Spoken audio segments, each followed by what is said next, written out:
Good evening and salutations, my GH fans. Let's talk about Trina for a minute because here's the thing. Molly is, I guess acting as like assistant DA or like um sidekick. I'm not exactly too sure what her term is, but she's working with the DA. And, they give her a plea bargain.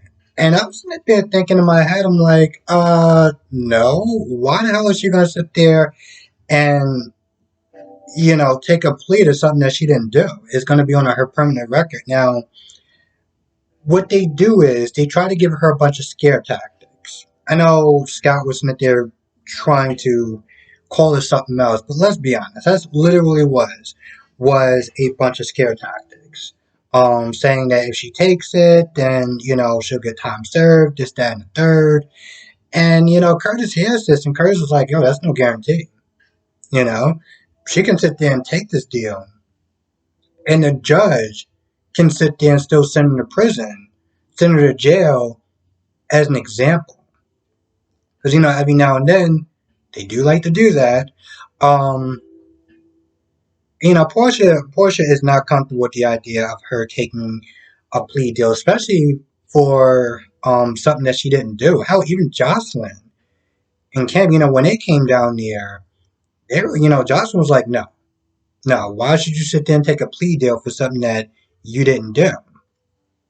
And so I'm with everyone else. Well, I should tell you the truth. When I heard that, I was like, nah, y'all can kick rocks. Fight that.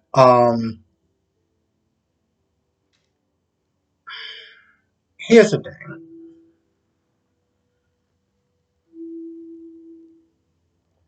That is sit there and I had to take a step back. And although that's something that I would sit there and say I would do, you know, and most likely I would sit there and say I would do it, it's a difference between telling somebody else, yo, don't take that, fight that, as opposed to the prospects of you actually going to jail, because here's the thing, if you're out, you serve no time or whatever, your time is served, and it's on your permanent record, you can sit there and fight that from the outside.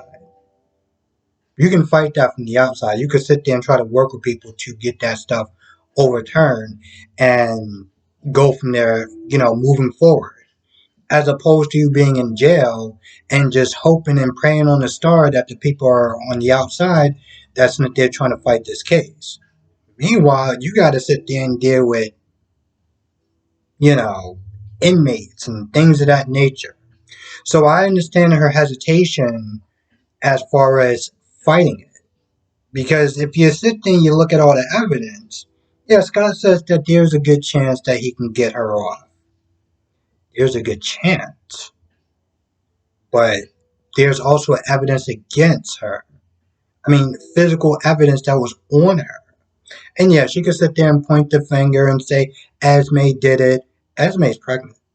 Or she might be pregnant. She's sitting there saying that she's pregnant. And it's your word versus hers. So I understand her hesitation as far as, which way to go. And I have to tell you the truth, I'm glad Curtis was there because Curtis was like, yo, listen, you got to sit there and do what you feel comfortable with. Never mind your mom for a minute because I know your mom means well. What do you want to do? And I guess we'll sit there and find out in the next episode, which I'm just like, really? Y'all can. Okay, sure, fine. We'll just wait until the next episode. I'm wondering who the mystery guy is. This is another person. Who we're gonna find out who he is tomorrow. This guy the entire time is sitting there listening to the convo with and Nicholas, Esme, and Spencer.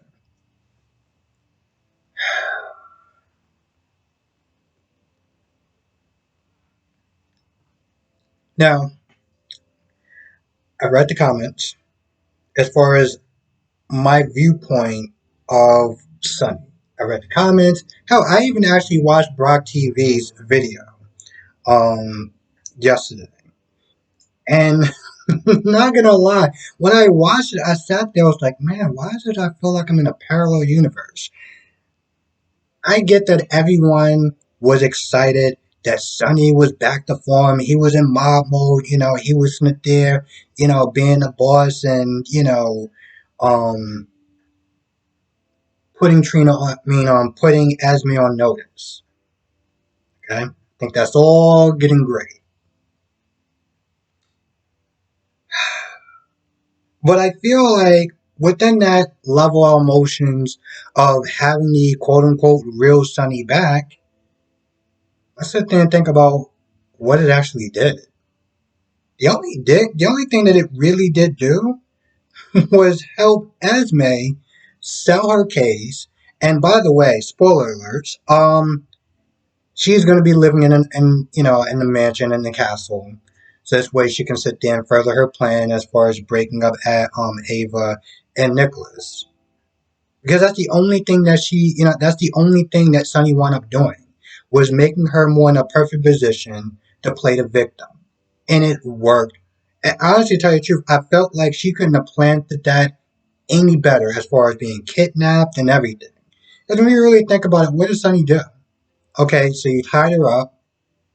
I mean, you got your goons to sit there and take her, bring her there against her will, ask a bunch of questions that you got no answers from. I mean, Sonny, not Sonny, Esme even knew that Kelly's wasn't safe for her because she knew the owner, was related to Sonny. And the question was, how much other stuff did she know about Sonny? I mean, she had to sit there and do some sort of homework, knowing that she was not to mess with Jocelyn. So I felt like she probably knew that Sonny wasn't gonna torture her or anything like that. I mean, yeah, he's gonna stand there and scowl and be loud at best, but like you didn't really do anything. So I understand why a lot of people was all happy that Sonny was back, and I was just like, bro, you didn't do anything. You really didn't do anything, and to be honest, he could have just actually made things worse for so many different reasons. You know, Trina is connected to Jocelyn, and now you're sitting there trying. You know what I'm saying? Like I feel like it could have just went sideways so fast, and what Sonny did could have actually wound up hurting Trina's case in the long run because she is, by being friends with Jocelyn, is tied to Sonny. And all Esme had to sit there and do was, oh, well, she's blaming it on me. And, this big bad mobster, kidnapped me. And, she's good at playing the victim. She's good at playing the victim. So yeah. Yeah, no. It's no. It didn't do anything. Actually, to tell you the truth, it felt like it could just make her case worse. So good job, Sonny. So Carly and Sam see Nina and Maxie, I guess taking their yoga class. She gets all angry and upset, and I'm like, sweetheart, you live in a small town. I mean, it's not like there's really a lot of options to choose from. You're gonna wind up running into her sooner or later. So, and then, honestly, tell you the truth, both parties agree to not leave, no, quote unquote, not have the other person, push them out. So they're there and they're talking about their separate stuff. Sam, Carly and Sam are talking about Jocelyn and that.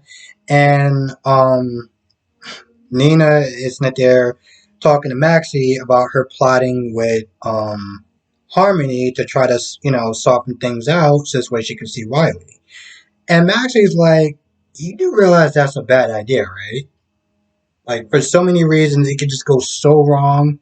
Like, it's just not a good idea. And it's funny because I know that in the beginning with Maxie, when Maxie got on screen or whatever, she used to do some really stupid things. Um, but Maxie has become very wise and smart, and is somebody that Nina should really be sitting there listening to. But Nina and good advice just don't work. Nina will sit there and hear good advice and would do the exact opposite, like she did in this scene. Um, And she sees, well, first of all, I guess there's like some sort of a break or whatever, or they're about to start class. I'm like, how long were they waiting before this class started? Like, anyway, Nina tried to sit there and say something nice as far as, or to sweeten, soften the blow, whatever. Oh, I think that Jocelyn is really smart and brave for what she's doing, and, I'm sorry that it's going on and that it's happening. And Carly was just like, why the hell is she actually talking to me? So she walks off, or she walks back to, 1 second. I guess she walks one way. I don't know if she walked to go get some water or something like that. But, Nina was not there telling Maxie, maybe I should sit there and try again with Carly as far as, getting to sit there and see Wiley. And Maxie was like, that's a terrible idea. Don't do that. Just don't. And of course, Nina, being the brainchild that she is like, yeah, wish me luck. Maxie's like, abort, abort, no. So of course she walks up to Carly and is like, hey, I want to sit there and talk about, trying to sit there and see Wiley.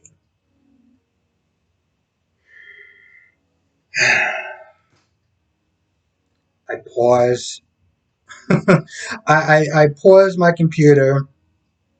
I went to go get some refreshments, had some snacks, came back, and was like, all right, let's just sit there and see how downhill this conversation is going to go for Nina. And it went exactly how I expected it to, like Maxie expected it to, pretty much like how the audience expected it to. Carly was like, no, kick rocks, you're bad, this is a bad idea, I don't want you anywhere near us. Your history and everything like that you've done to us, you lost your chance with Wiley when you started acting the way that you're acting. And the one thing that I love what Carly said, and I know that there's people that don't like Carly, and trust me, every now and then I have my moments where I'm just like, are you kidding me? But when Nina was like, he's my only connection to my daughter, Carly was like, he's not an instrument. He's not a thing. You're not really concerned with him as a person. You're just doing this just for your daughter, you know? Like you're just not there.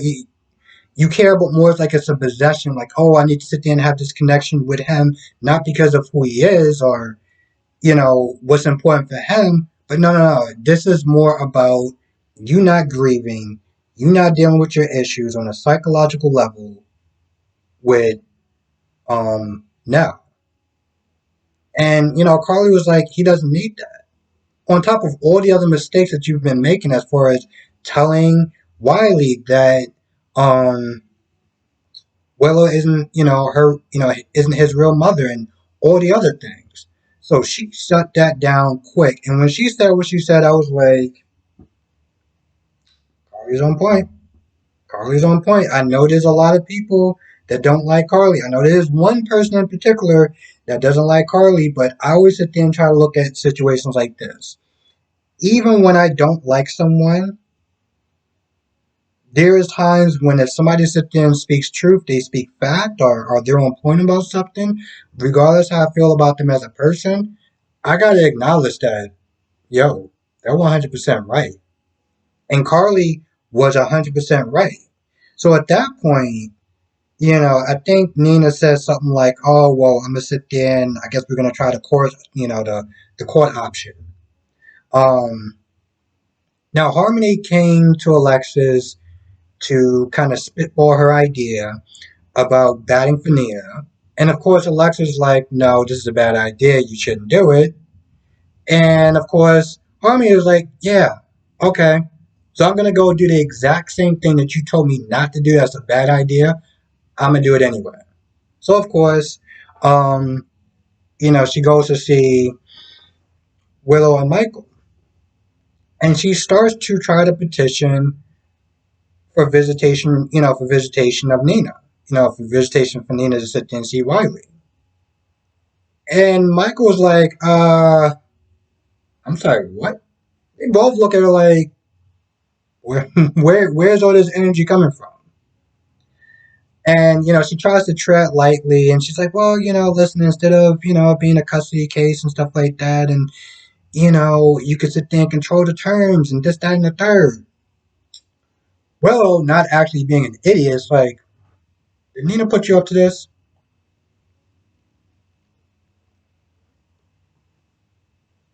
And Harmony, um, told her the truth. She was like, yeah, she did. And I'm going to be honest, I'm surprised they didn't sit there and tell Harmony and, not so many words to kind of just kick rocks. Like, you're pretty much working with the enemy. But, they were a lot more gracious with her. And, Harmony played it up like, yeah, well, I know what it's like to sit there and lose time with, or I think, Willow said that, like, oh, she's probably drawing up on your past experience of, us missing a lot of time together. And I think Harmony was like, yeah, that's it. And it's like, just to try to keep in good graces with her daughter. And I'm just like, you could have just avoided that whole thing by not trying to lobby for Nina. But, I mean, then again, you did sit there and kill Neil, which we don't know why, but you did sit there and kill Neil. So, um, yeah, exactly. Yeah, I don't even I don't even know what to sit there and say about that one. 'Cause I'm still trying to figure out why would she do that for?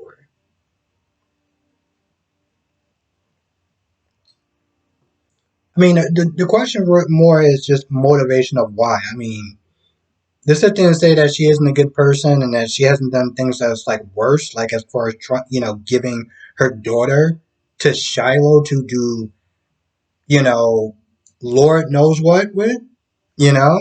So I'm not to saying that she's not a type of person that can't, cross boundaries or, moral boundaries and stuff like that.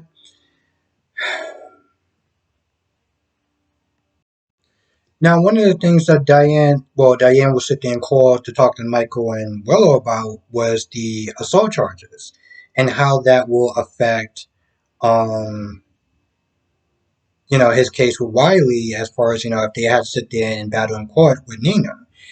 And Diane pretty much was like, yo, she might actually have a strong case with that. And of course, Michael was like, oh, what about all the stuff that she's done? And, Diane was like, well, you pointed out may sit there and work out in her favor. And I'm like, I'm sorry, what? Here's the thing. I understand that probably in these cases or whatever, when you have, throwing mud on people, um, or throwing up their sins or their past crimes and stuff like that, may not exactly work out in your favor. But it's one of those things where it's like, on what planet would a judge ever agree to um, have Wiley, give Nina visitation rights to sit there and see Wiley? With the fact, with the whole, given the whole Nixon Falls case. But then I also sit there and look at it this way. Well, she wasn't found guilty. I mean, it was immoral, and maybe a judge needs to look at that, but she wasn't found guilty. So Diane's like the best thing that we could sit there and do is try to give beta, that beta Smoltz, ugh, something that he wants this way he can drop the charges. So Diane goes to Alexis and talk about the whole Michael and trying to get appeased to Small so this way he can drop um the charges. But Alexis is like, yeah, I'm probably not in good favor with him, seeing how she didn't like the way she didn't like the narrative pitch that Smoltz was sitting there angling for. So unfortunately, Alexis like I probably don't really have much sway with him. But I'm pretty sure, looking at Diane, seeing her face, she's like, no, listen, I got another strategy. Well, I'll think of another strategy. So, unfortunately,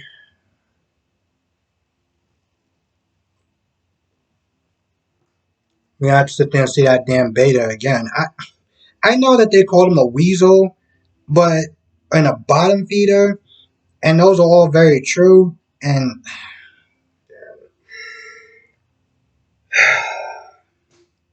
I never sit here and really try to claim to be an alpha, but my goodness.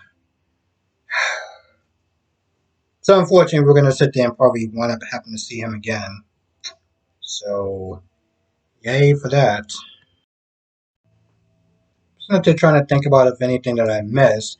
I mean, yeah, Jocelyn was talking to Cam about the whole, article and how there was a lot of negativity, but there was also some, positive stuff as far as trying to get people, um, some of the comments or whatever that they read, as far as like maybe people were sitting and opening up more about their experiences and stuff like that. But honestly, to tell you the truth, they didn't really talk about anything else. I mean, nothing too important except for being there for Trina. So yeah, that was pretty much about that. Pretty much about it. Mm, yep, feel like that's about it. So, with that being said, I'm gonna go. I want to thank you for watching. Be safe. Let me know what your thoughts are in the comment section below, and I will see you in the next video.